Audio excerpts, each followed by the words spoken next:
त्या वयामध्ये शिवाजी महाराजांना एवढी रणनीती, एवढी दूरदृष्टी आली कुठून, की हे असं केलं पाहिजे? म्हणजे मी कुठेतरी वाचलं, की त्यांनी इतके, जसं तुम्ही म्हटलं, रिस्टोअर केले, किल्ले आणि गड बांधले, की त्यांनी म्हटलं, की जर शत्रूंनी एक किल्ला जरी जिंकायचं ठरवलं, तरी एक आयुष्य 100 वर्षाचं कमी पडेल. ही त्यांची रणनीती आली कुठून? 360 ते शेवटच्या कालखंडातलं आहे. सांगू का थोडंसं जरा ते? हो हो. त्यांनी 1672 एक अर्थसंकल्प मांडला.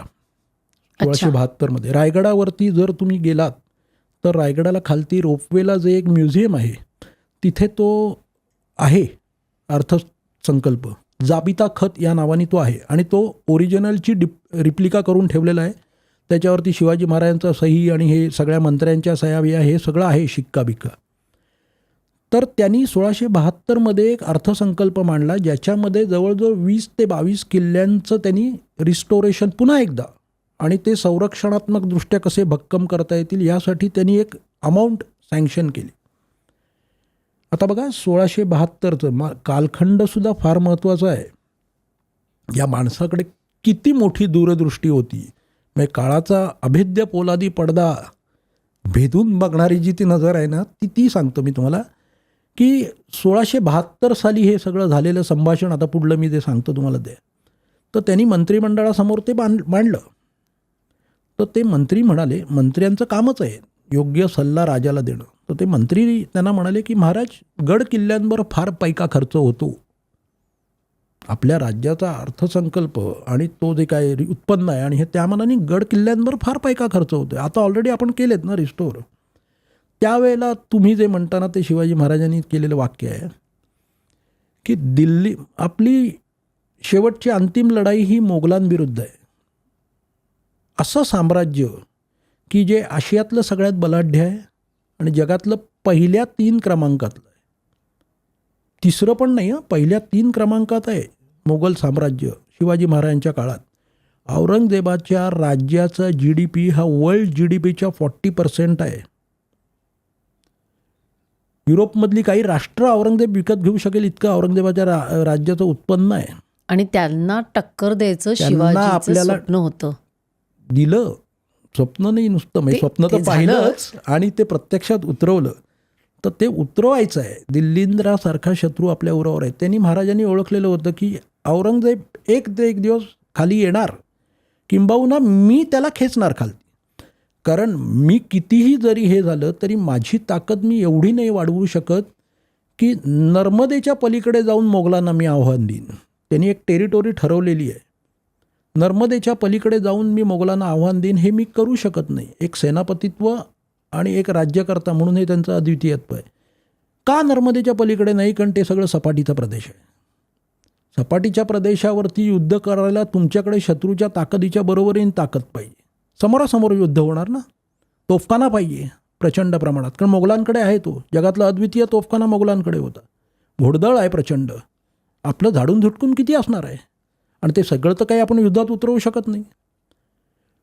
त्यामुळे मोगलांशी लढा तर द्यायचा आहे, पण शत्रूला मला अनुकूल असलेल्या आणि शत्रूला प्रतिकूल असलेल्या युद्धभूमीवर खेचून आणणं हे सेनापतीचं सगळ्यात मोठं अद्वितीयत्व असतं.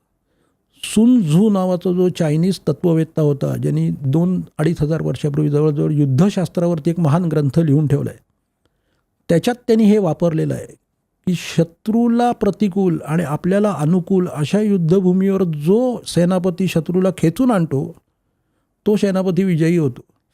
त्यामुळे शिवाजी महाराजांनी हे बघितलेलं आहे की औरंगजेब मी नाही आता परत भेटणार, मी जाऊन आलो, त्याला भेटून आलो, आता त्याला यायचं आहे आणि तो ज्या वेळेला येईल तेव्हा पूर्ण सामर्थ्यानिशी येईल.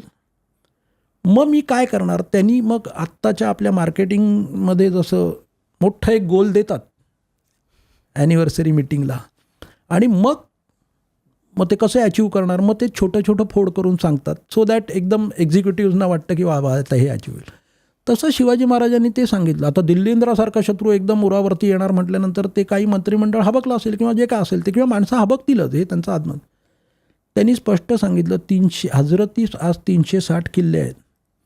मी हे 360च्या 360 किल्ले असे इक्विप करून ठेवीन आणि इतकेच, फार नाही, मला अपेक्षा नाहीच आहे. कारण 360 किल्ले आणि त्यासाठी लागणारं मनुष्यबळ, त्यासाठी लागणारा पैसा आणि त्याच्याही पलीकडे जाऊन त्याचं प्लॅनिंग, हे फार मोठं काम आहे नाही का? प्रश्नच नाही. बरं, त्यांना माहिती आहे ना की मी कितीही स्टोअर केलं वरती तरी खालती वेढा पडल्यानंतर, म्हणून त्यांनी स्पष्ट सांगितलं की माझा एक किल्ला एवढा मी इक्विप करीन की तो 1 वर्ष होऊन जाईल. मग औरंगजेबाला 360 किल्ले घ्यायला किती वर्ष लागतील?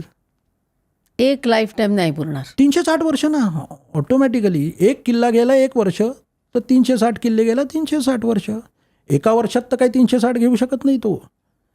360 वर्ष नाही तर निदान 200 वर्ष तर लागतील. हे सगळं स्वप्न, हा सगळं टार्गेट, हे सगळं त्यांनी पाहिलं. आणि तुम्ही जर औरंगजेबाचं किंबहुना त्याला मराठ्यांचं स्वातंत्र्य समर असं म्हणतात, जे शिवाजी महाराजांच्या मृत्यूनंतर सुरू होतं. 1680 साली त्यांचं निधन झालं आणि 1681ला नंतर औरंगजेब महाराष्ट्रात उतरला आहे, खालती उतरलं आहे. 1681 ते 1707 ही 27 वर्ष औरंगजेब आपली राजधानी सोडून खालती उतरलेला आहे. आणि तो वणवण भटकतो आहे, ह्या किल्ल्यांच्या वरती डोकं आपटतो आहे अक्षरशः.